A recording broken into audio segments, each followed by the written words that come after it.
હનુમાનજી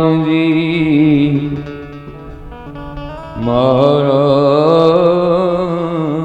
કી। સવારની કથામાં સુદામા ચરિત્રનું દર્શન આપણે અધૂરું છોડેલું। સુદામા દેવ દ્વારકા પહોંચી ગયા। શ્રી કૃષ્ણએ સુદામાનું ખૂબ સુંદર મજાનું સ્વાગત કર્યું। સુદામા દેવને થયું કે કનૈયાએ મને યાદ તો રાખ્યો। અહીંયા સુધીનું આપણે દર્શન જોયું। આવો આગળ સુદામાનું દર્શન જોઈએ। પછી શ્રી કૃષ્ણ સુદામાને હાથ પકડીને અંદર લઈ જાય, સિંહાસન ઉપર પધરાવે છે। શ્રી કૃષ્ણ સુદામાના ચરણ પાસે બેસે ત્યારે સુદામા કહે, તમે મોટા છો, અહીં સાથે સિંહાસનમાં બેસો ને। ત્યારે શ્રી કૃષ્ણ કહે કે મિત્ર, સર્વે કરતા મોટો અને સર્વેથી શ્રેષ્ઠ હું તારા ચરણોમાં બેસીશ। પછી શ્રી કૃષ્ણ રૂક્ષ્મણીજીને કહે, દેવી મારે મિત્રની પૂજા કરવી, તમે તૈયારી કરો।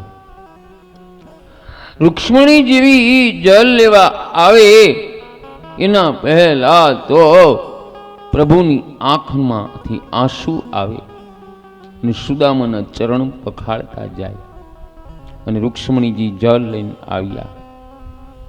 રૂક્ષ્મણીજી સુદામા દેવના ચરણ પર જળ પધરાવે અને શ્રી કૃષ્ણ સુદામાના ચરણ પખાડે। પછી રૂક્ષ્મણીજી પંખો નાખે।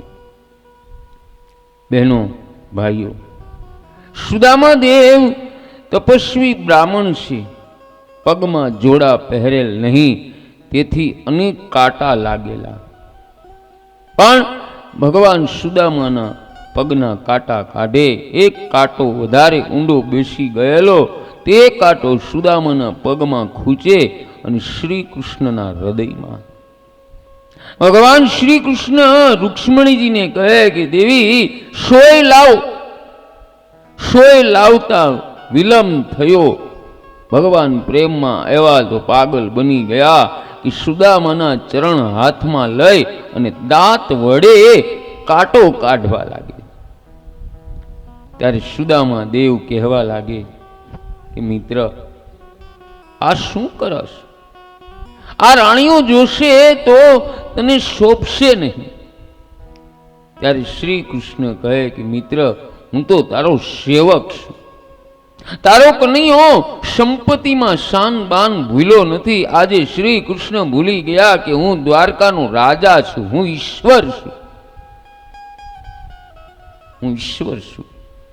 સુદામા સંકોચ થાય કે આ કનૈયો કેવું કરે છે। બહેનો ભાઈઓ, સુદામાને એમ કે હું ગરીબ છું, પણ સુદામા બહેનો ભાઈઓ નિષ્પાપ છે। તેથી પ્રભુએ સુદામાના પગના કાંટા દાંત વડે કાઢ્યા છે। પછી શ્રી કૃષ્ણ બહેનો ભાઈઓ સુદામાને પૂજા કરે છે, સ્નાન કરાવ્યું, નવા વસ્ત્ર પહેરાવ્યા છે અને શ્રી કૃષ્ણ સુદામાની પૂજા કરે। સુદામાના કપાળમાં ચંદનની આચાર કરતી વખતે દ્વારિકા નાથની નજર સુદામાના કપાળ ઉપર વિધાતાએ લખેલા લેખ ઉપર પડી અને વિધાતાએ સુદામાના એવા લેખ લખ્યા હતા કે આ બ્રાહ્મણ જ્ઞાની તપસ્વી જીતેન્દ્રિય થશે, પણ પૂર્વ જન્મના પાપના કારણે એ બ્રાહ્મણ દરિદ્ર થશે. અને શ્રી કૃષ્ણ ભગવાને બહેનો ભાઈઓ ચંદનની આચાર કરતી વખતે વિધાતાના લેખને ભૂહી નાખ્યા અને એવા લેખ સુદામાના લખી નાખ્યા કે કુબેર ભંડારીના ઘરમાં જે સંપત્તિ નથી તે મારા મિત્રના ઘેરે સંપત્તિ આવે. બોલો શ્રી કૃષ્ણ ભગવાન કી.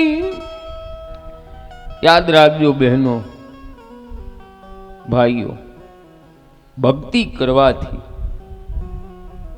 આપણે સુખી થાય છે. હા, એક વાત કહું, બે મિત્રો હતા. એક મિત્ર નાસ્તિક અને એક મિત્ર પૂર્ણ ધાર્મિક.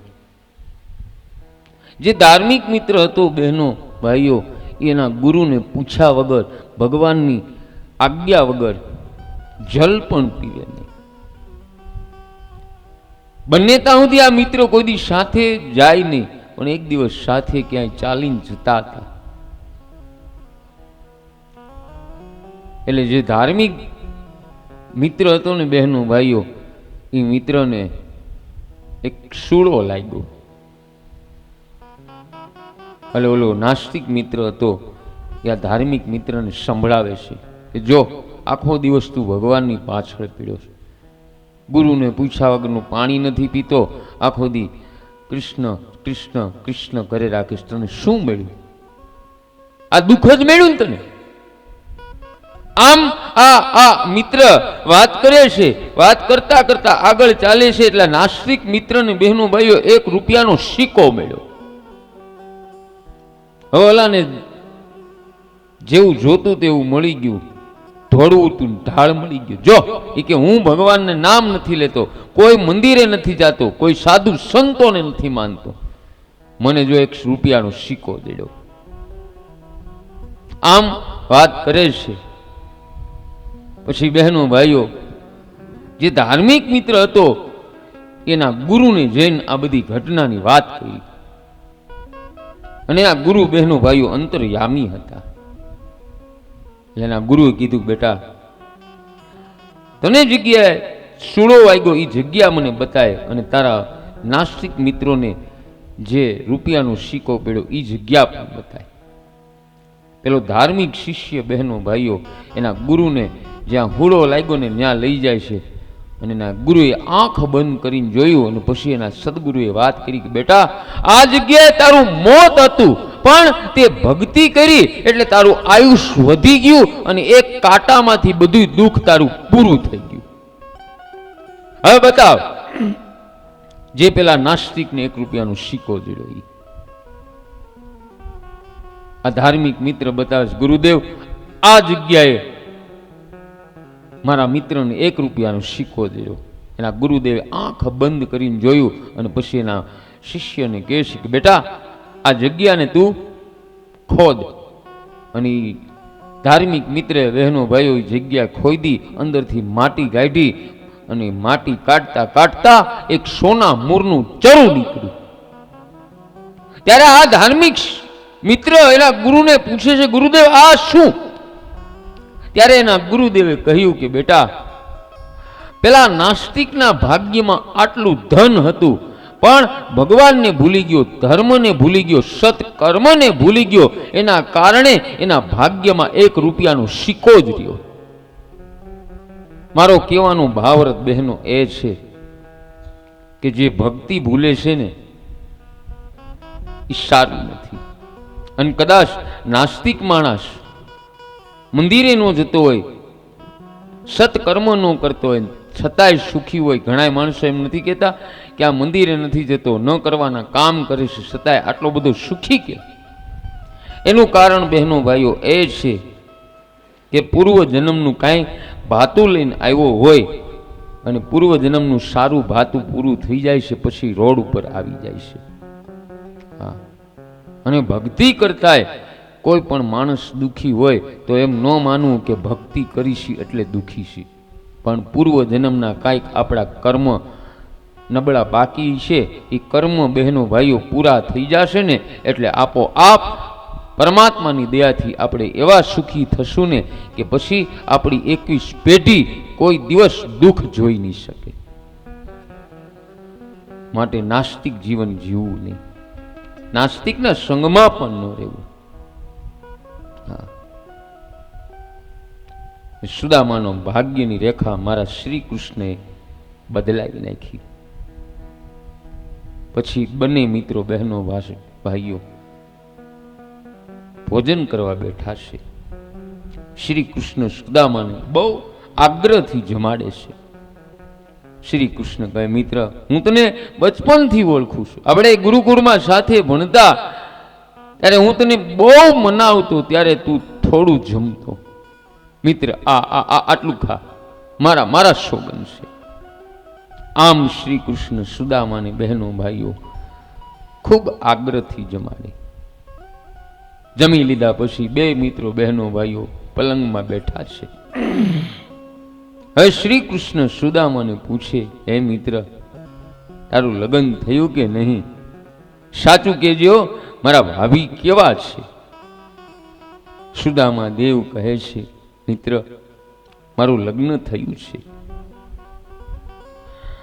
મારે બાળકો પણ છે, મને લાયક પત્ની મળી છે અને તારા ભાભીના નામ પ્રમાણે ગુણ છે. બહેનો ભાઈઓ, સુદામા બધુંય કહે છે, પરંતુ એમ કહેતા નથી કે ઘરમાં ખાવાનું કાંઈ નથી. સુદામા દેવ બહેનો ભાઈઓ પત્નીના ખૂબ વખાણ કર્યા. પછી શ્રી કૃષ્ણ